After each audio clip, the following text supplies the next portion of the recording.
नमस्कार दोस्तों, स्वागत है आप सबका आपका अपना यूट्यूब चैनल सूरज सादेव सर में। और आज हम दोस्तों इस वीडियो के माध्यम से बात करने वाले हैं बजट के बारे में। इस वीडियो को या इस सेशन को हम लोग दो भागों में बांटेंगे दोस्तों। पहला भाग होगा हमारा बजट का परिचय और दूसरा भाग होगा 2021-22 का बजट। तो सबसे पहले दोस्तों लोग बजट का परिचय में जानने की कोशिश करेंगे कि बजट क्या है, यह शब्द कहाँ से आया है, कैसे बनता है, वगैरह वगैरह बहुत सारे सवाल इसमें बनते हैं, वो हम लोग इस पर देखेंगे। और वीडियो शुरू करने से पहले दोस्तों एक छोटी सी रिक्वेस्ट आपसे होगी कि अगर आप चैनल में नए हैं तो इस चैनल को जरूर सब्सक्राइब करें। अपने अगर वीडियो आपको पसंद आए तो उसको आप दोस्तों के साथ शेयर करें, लाइक करें और इस वीडियो को स्किप ना करें दोस्तों, शुरू से अंत तक जरूर देखें, तभी आपको यह समझ में आएगा। तो दोस्तों हम देखते हैं बजट का परिचय। बजट क्या है? तो बजट जो वर्ड है दोस्तों, यह आपका एक फ्रेंच वर्ड है जिसको कहते हैं हम लोग ये इसको बूजी भी कहते हैं, बजट भी कहते हैं या बुल्गा भी कहते हैं। इसको हम लोग इसको बूजे भी कहते हैं या बुल्गा भी कहा जाता है। और यह एक फ्रेंच वर्ड है दोस्तों, फ्रेंच वर्ड है और जिससे यह लिया गया है, जिसका अर्थ होता है लेदर का बैग। लेदर बैग यानी कि बूजे का जो अर्थ होता है, बजट का जो अर्थ होता है दोस्तों, वह होता है चमड़े का थैली। आपने देखा होगा कि जब कभी भी भारत में कोई भी वित्त मंत्री बजट पेश करने के लोकसभा में जाते हैं तो वह मीडिया को एक्सपोजर देने के लिए फोटो सेशन के समय में एक लेदर को बैग को आगे करते हैं और वो फोटो सेशन कराते हैं संसद में घुसने से पहले। तो एक परंपरा रह गई है ये 1733 से ही, क्योंकि पहली बार जब जो उसको बजट को किया गया था, लेखा जोखा जो भी किया गया था, तो उसका जो कागज यानी कि लेखा जोखा आय व्यय का जो हिसाब किताब जो लिखा हुआ था, जो प्रतियां थी, वो एक लेदर के बैग में रखा गया था और वहीं से निकाल कर इसको प्रस्तुत किया गया था, जिसके कारण इसको नाम ही दिया गया बजट। यानी कि बूजे का अर्थ होता है आपका लेदर का बैग। लेकिन क्या है दोस्तों, भारत के जो वित्त मंत्री हैं, अभी भाजपा सरकार के जो वित्त मंत्री थी सीतारमन जी, उन्होंने क्या किया, 5 जुलाई 2019 को ये जो लेदर का बैग का जो परंपरा है उसको उन्होंने बदल दिया और उन्होंने कर दिया क्या, एक लाल कपड़ा, रेड क्लॉथ, जिसको हम लोग हिंदुस्तान में सालू कपड़ा भी कहते हैं। सो सालू कपड़ा तो नहीं होता है, एक लाल रंग का कपड़ा होता है जिस पर बजट की प्रतियां, कागजात को लपेट करके वो लाती हैं और संसद में उसको वो खोलती हैं। तो तब से क्या, 5 जुलाई 2019 से सीतारमन जी ने उस परंपरा को बदल दिया लाल बैग वाला। उसके बाद दोस्तों अगर हम भारत के बजट के बारे में देखें तो भारत का बजट जब प्रिंटिंग होता था कागज का, तो भारत में एक होता है हलवा रस्म होता है दोस्तों। हलवा रस्म क्या होता है कि जब यह बजट प्रिंट होता है, जो कागजात प्रिंट होता है, तो भारत के वित्त मंत्री जो होते हैं उन्होंने क्या करते हैं कि जिसका प्रिंटिंग जो होता है दोस्तों, वो भारत के वित्त मंत्रालय के प्रिंटिंग प्रेस में होता है इसका प्रिंटिंग।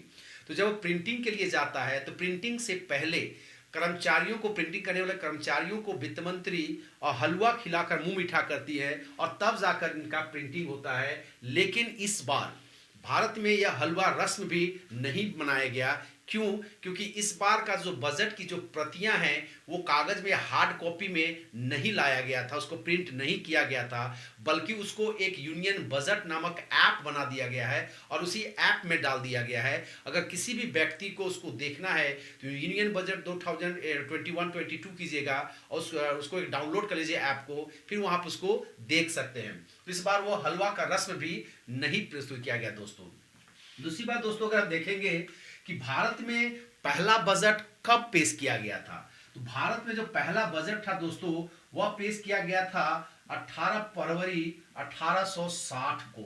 भारत में पहला बजट जो पेश किया गया था अंग्रेज काल में, अंग्रेज के शासन काल में, वह था 18 फरवरी 1860 को। उस वक्त के जो यहाँ पर गवर्नर जनरल थे वो लॉर्ड कैनिंग थे। लॉर्ड कैनिंग के समय में वहाँ के गवर्नर जनरल थे भारत के, उन्हीं के कार्यकाल में इसको पेश जो किया था वो किया था दोस्तों विल्सन ने, जेम्स विल्सन ने इसको पेश किया था। जेम्स विल्सन ने इसको 18 फरवरी 1860 को पेश किया था। उसके सरकारी अधिकारी थे जो इसको पेश किया गया था और यह जो लागू हुआ था आधिकारिक रूप से, वह हुआ था 9 अप्रैल 1860 को हुआ था। 9 अप्रैल 1860 को भारत में पहला बजट जो है वो आधिकारिक रूप से लागू हुआ था। अगर दोस्तों हम देखें भारत का बजट का और एक इतिहास, तो स्वतंत्र भारत में और गणतंत्र भारत में दो बार भारत में क्या है कि कब पेश किया जाता है। तो सबसे पहले देखेंगे कि अब भारत का संविधान में बजट का कोई वर्णन है, तो भारत के संविधान में बजट का तो वर्णन नहीं है, लेकिन वित्तीय लेखा जोखा या आय व्यय का वर्णन है। वो भारत के संविधान के अनुच्छेद 112 में लेखा जोखा या आय व्यय या वित्त जो इससे संबंधित है उसके बारे में वर्णन है। बजट का कोई वर्ड का संबंध यहाँ पर वर्णन नहीं है। और सबसे पहले दोस्तों देखेंगे कि स्वतंत्र भारत में जब भारत आजाद हुआ तो स्वतंत्र भारत में पहली बार बजट कब पेश किया गया था। तो स्वतंत्र भारत में पहली बार बजट जो था वो 26 नवंबर 1947 को पेश किया गया था। और वो पेश किया गया था आपके आर के षडमुखम के द्वारा। ये पेश किए थे आर के षडमुखम। ये इन्होंने पहली बार जो भारत का स्वतंत्र भारत में जो बजट पेश किया था वो पेश किया था आर के षडमुखम 26 नवंबर 1947 को।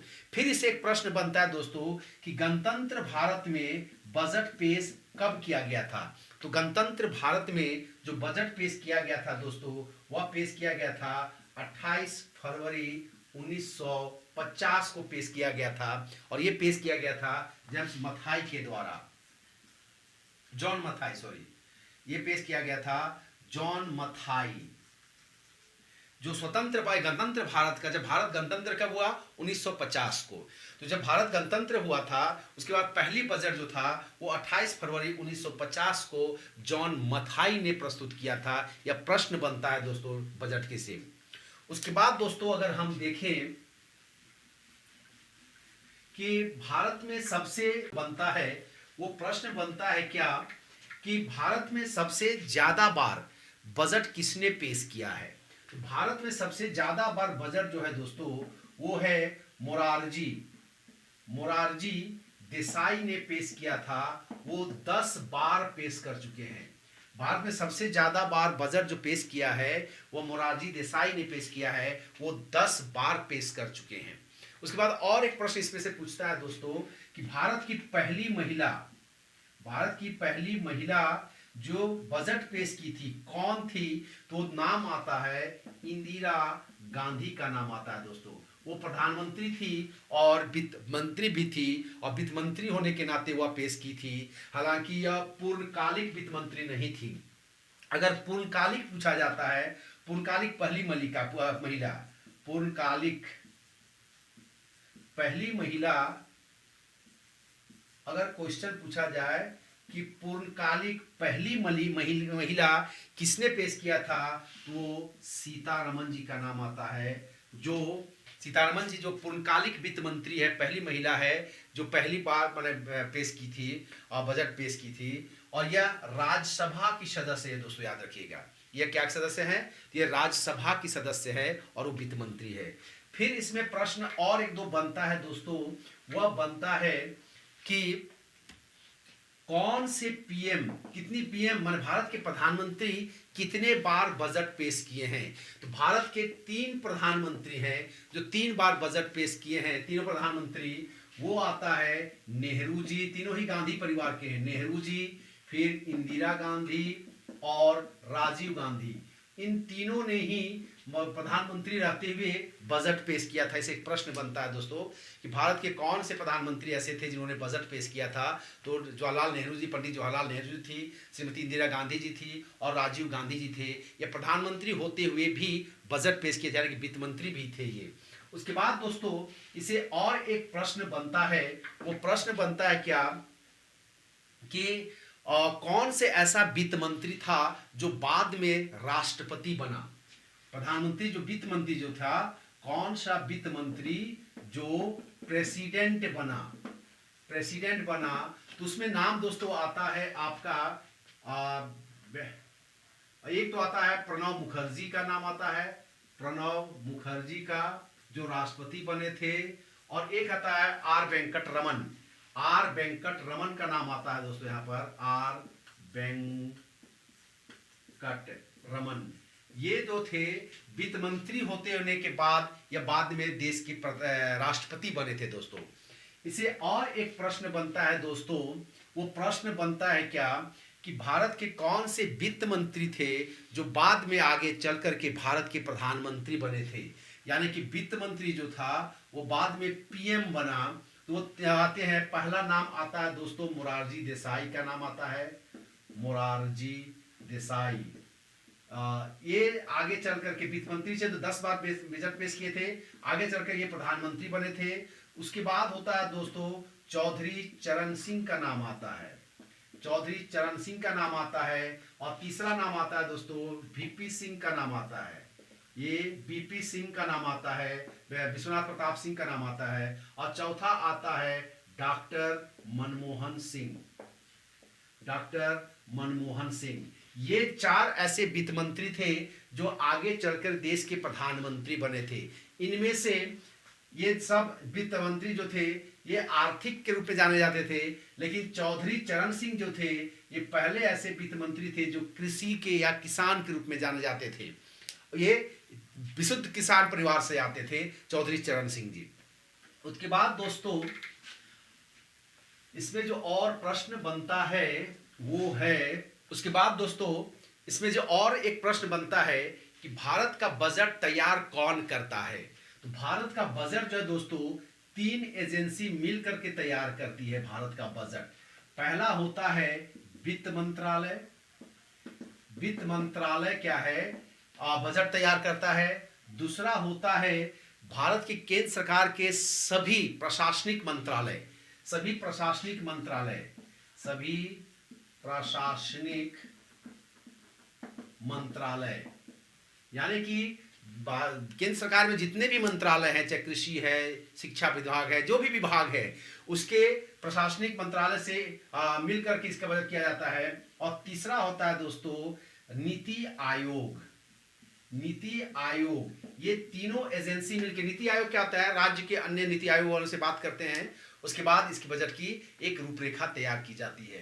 तो यही था दोस्तों बजट का परिचय। हम आगे वीडियो में देखना चाहेंगे कि 2021-22 का बजट क्या है। उसके बाद दोस्तों यहां और एक चीज देखेंगे हम कि भारत में 2 प्रकार का बजट हुआ करता था। पहले आपने देखा होगा कि एक रेल का बजट होता था और एक आम बजट होता था। ये 1924 में क्या किया, क्या दोनों ही बजट को 1924 में अलग अलग कर दिया गया था। ये 1924 से पहले, 1924 से पहले दोनों ही बजट को एक साथ पेश किया जाता था, लेकिन इसको बाद में 1924 में अलग अलग कर दिया गया और इसको अलग पेश किया जाने लगा। लेकिन 2016 में भारत की वित्त मंत्री सीतारमण जी ने क्या किया, इन दोनों ही बजट को फिर मिला करके एक कर दिया गया। और तब से लेकर आज तक भारत की जो वित्त मंत्री होती है वो दोनों ही बजट को पेश करती है, रेल का भी बजट भी और आपका आम बजट की, दोनों ही बजट को वो पेश करती है दोस्तों इसके बाद हम लोग देखेंगे वीडियो का अगला भाग कि 2021-22 का जो बजट क्या है। आइए दोस्तों उसको भी देखते हैं। आइए दोस्तों इस पार्ट में हम लोग देखेंगे बजट 2021-22 के बारे में हम लोग यहाँ जानेंगे। इस बार का जो बजट है 2021-22 का दोस्तों वो 6 स्तंभ पर टिका हुआ था। वित्त मंत्री जी ने कहा था इस बार का बजट जो है जो प्रस्तुत किया गया वो 6 स्तंभों पर टिका गया था। वो था, पहला था हेल्थ वेल बीइंग, यानी कि इस बार के बजट में दोस्तों स्वास्थ्य पर सबसे ज़्यादा ध्यान दिया गया है। इस बजट में सबसे ज़्यादा ध्यान स्वास्थ्य को लेकर के, क्योंकि 2019 जो था उस वक्त 2020 जो था वो वर्ष कोरोना काल के गाल में समा गया। वो ये कारण क्या है, भारत की आर्थिक स्थिति को बहुत ही नुकसान हुआ है। जब कोरोना शुरू हुआ था दोस्तों हमारे पास बहुत सारे इक्विपमेंट्स नहीं थे, भारत ने बहुत सारी समस्याओं का सामना किया था। उस चीज़ को देखते हुए भारत ने इस बार का जो बजट पे सबसे ज़्यादा ध्यान दिया है या क्या ध्यान केंद्रित किया है वो है हेल्थ वेल बीइंग में। दूसरा है फाइनेंशियल कैपिटल, यानी कि पूंजीगत निर्माण। पूंजी के निर्माण में ही दोस्तों इस बार भारत सरकार ने इस बजट को आधारित किया है। उसके बाद है इंक्लूसिव ग्रोथ, यानी कि समावेशी विकास, यानी कि इस बार के बजट में सबको समावेश किया जाए, कोई भी ना छूटे इस बजट के। तो उसमें इसमें किया गया है कि इंक्लूसिव ग्रोथ को, यानी कि समावेशी विकास पर ध्यान दिया गया है। उसके बाद है इनोवेशन एंड R&D, यानी कि नवाचार, नए नए चीज़ों का इनोवेट करना, उसको खोज करना और उसमें रिसर्च करना, इस पर भारत बहुत ज़्यादा ध्यान देने वाली है, जिसके कारण मेड इन इंडिया जो भारत ने इस पर रखा है, उस चलते इस पर क्या है, बहुत ज़्यादा इस पर ध्यान देकर सरकार चल रही है। इस बार भारत का फोकस होगा मेड इन इंडिया के चीज़ों पर। उसके बाद है मिनिमम इंटरवेंशन, यानी कि मिनिमम गवर्नमेंट मैक्सिमम गवर्नेंस, यानी कि शासन, सरकार को कम करके शासक को ज़्यादा करने की है। यानी कि सरकार क्या है, किसी भी चीज़ में, व्यापार में, किसी भी बहुत चीज़ों में ज़्यादा हस्तक्षेप ना करे, क्योंकि जब सरकार का व्यापार बहुत ज़्यादा हस्तक्षेप होता है तो माहौल बिगड़ जाता है। जिस कारण सरकार ने कहा है कि सरकारी हस्तक्षेप वहाँ कम हो। उसके बाद छठा जो है दोस्तों वो है ह्यूमन कैपिटल, यानी कि स्टार्टअप का प्रोग्राम जो किया गया है उस पर सरकार इस पर बहुत ज़्यादा ध्यान दी है दोस्तों। इसके बाद हम लोग दोस्तों देखते हैं कि इस बार के बजट में क्या था क्या नहीं था। बजट में क्या होता है दोस्तों, हमेशा जो सबसे ज़्यादा ध्यान लगा कर रहता है या नज़र गड़ा कर जो वर्ग रहता है, वो वर्ग रहता है मिडिल क्लास का वर्ग, मध्यम वर्ग। मध्यम वर्ग क्या है, भारत में मध्यम वर्ग का मतलब है नौकरी पेशा, यानी कि नौकरी पेशा वालों को इस बार कोई यहाँ पर छूट नहीं दिया गया है, उसको ये नहीं किया गया है। यानी कि नौकरी पेशा वाले जो लोग टैक्स देते हैं वे लोग हमेशा उम्मीद करते हैं कि भारत सरकार इस बार वित्त मंत्री क्या करे, टैक्स में हमारे लेवल को बढ़ाए या कम करे, ज़्यादा करे, सॉरी।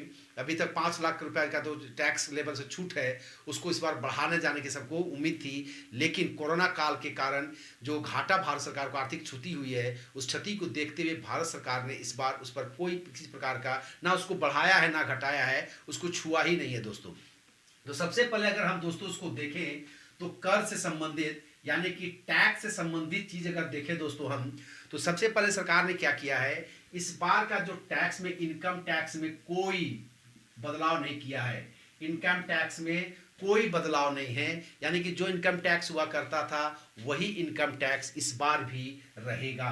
दूसरा है दोस्तों यहाँ पर है 75 साल के जो रिटायर्ड लोग हैं उनको कहा गया, उनका जो आजीविका है या जीविकोपार्जन का जो साधन है दोस्तों, वो उनका पेंशन होता है, और पेंशन पर क्या होता है, उनको इंटरेस्ट मिलता है। तो उसी इंटरेस्ट पर क्या होता है, पहले उनको टैक्स लगता था, तो ये 75 साल के बुजुर्गों को ITR से मुक्त रखा गया है, यानी कि ये अब इनकम टैक्स नहीं भरेंगे। यानी कि ये देखना लाजमी होगा कि कितने 75 साल के लोग भारत में इनकम टैक्स भरते हैं, वो देखने लायक वो एक चीज़ है दोस्तों। उसके बाद है दोस्तों, इस बार जो टैक्स की बात करें तो पेट्रोल पर 4.5 रुपया की, और डीजल पर 2.5 रुपया की वो कृषि सेस लगाया गया दोस्तों, कृषि सेस लगाया गया है, यानी कि टैक्स पर टैक्स। हालांकि इसका भार जो है वित्त मंत्री ने घोषित किया है कि इसका भार देश की जनता पर नहीं पड़ेगा, यानी कि जो पेट्रोल पर सेस, कृषि सेस 4.5 रुपया और 2.5 रुपया बढ़ाया गया है, इसके कारण पेट्रोल की कीमत बढ़ सकता था, लेकिन सरकार उस चीज को कम करते हुए क्या किया है, सरकार ने अपने एक्साइज ड्यूटी पर जो वृद्धि की गई है उस वृद्धि को एक्साइज ड्यूटी में कम कर दिया गया है। यानी कि कहने का मतलब क्या है कि मान लीजिए पेट्रोल अभी 80 रुपया लीटर है, तो अगर इस पर 4.5 रुपया बढ़ा दिया जाता है, यह हो जाता है 84 रुपया 50 पैसा।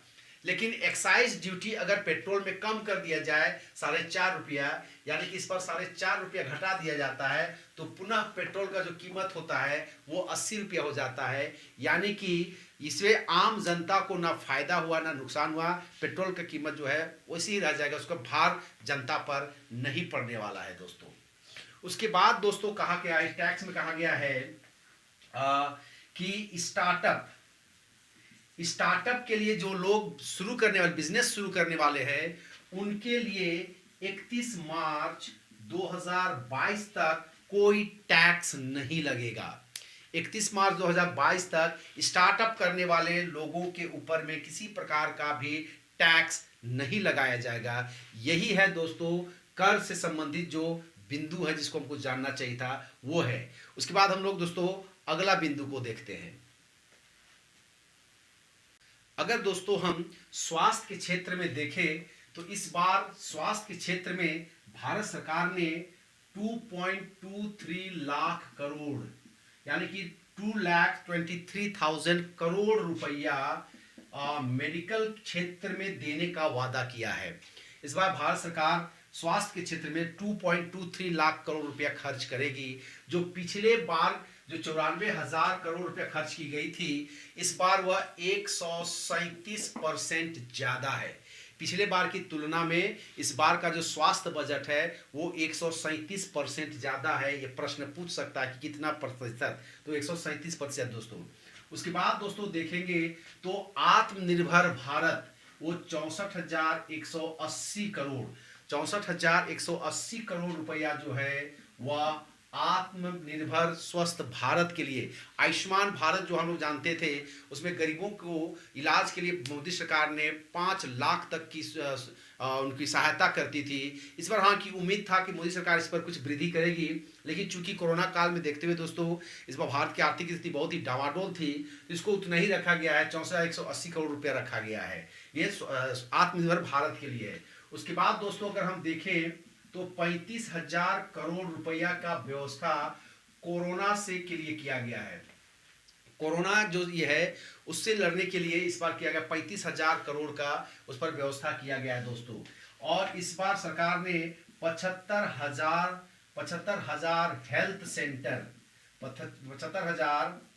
हेल्थ सेंटर बनाने का निश्चय किया है। यानी कि जगह जगह पर जो हेल्थ सेंटर होंगे वो 75,000 का निर्माण करने का सरकार ने एक निर्णय लिया है दोस्तों।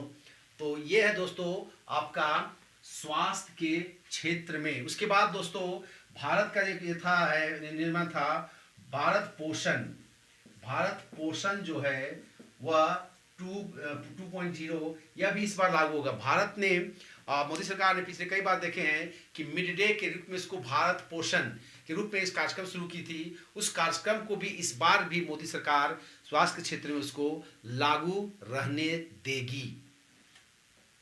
उसके बाद दोस्तों अगर हम आगे देखें तो कृषि के क्षेत्र में, शहरी क्षेत्र में और ग्रामीण क्षेत्रों में सरकार का इस बजट में क्या योजनाएं हैं, क्या खर्च करने का या देने का सरकार ने वादा किया है, अगर हम उसको देखें दोस्तों तो क्या है वो देखने की कोशिश करते हैं दोस्तों। भारत ने ई नैम मतलब होता है इलेक्ट्रॉनिक नेशनल एग्रीकल्चर मार्केट में 1,000 मंडियों को जोड़ने का वादा की है। यानी कि ये पोर्टल जो बनाया गया है जिसके द्वारा किसान अपने सामानों की बिक्री कर सकते थे, इसमें और 1,000 मंडियों को इस पोर्टल से जोड़ा जाएगा ताकि किसान अपने सामानों का फसल को उपज को कहीं पर भी वो आसानी से बेच सकते हैं। तो ई नैम के तहत और 1,000 मंडियों को इस पर शामिल किया जाएगा। ये कृषि में ये है। उसके बाद दोस्तों किसानों की आय को दोगुना करने का वादा को दोहराया गया है। किसानों का आय जो है उसे दोगुना करने की जो वादा सरकार की थी उसको एक बार फिर से दोहराया गया है। सरकार ने एमएसपी जो की लागत से 1.5 गुना ज्यादा देने का फिर से उसको भी वादा को दोहराया है कि सरकार किसानों की जो लागत है फसल पर उसका 1.5 गुना एमएसपी के रूप में सरकार देती रहेगी।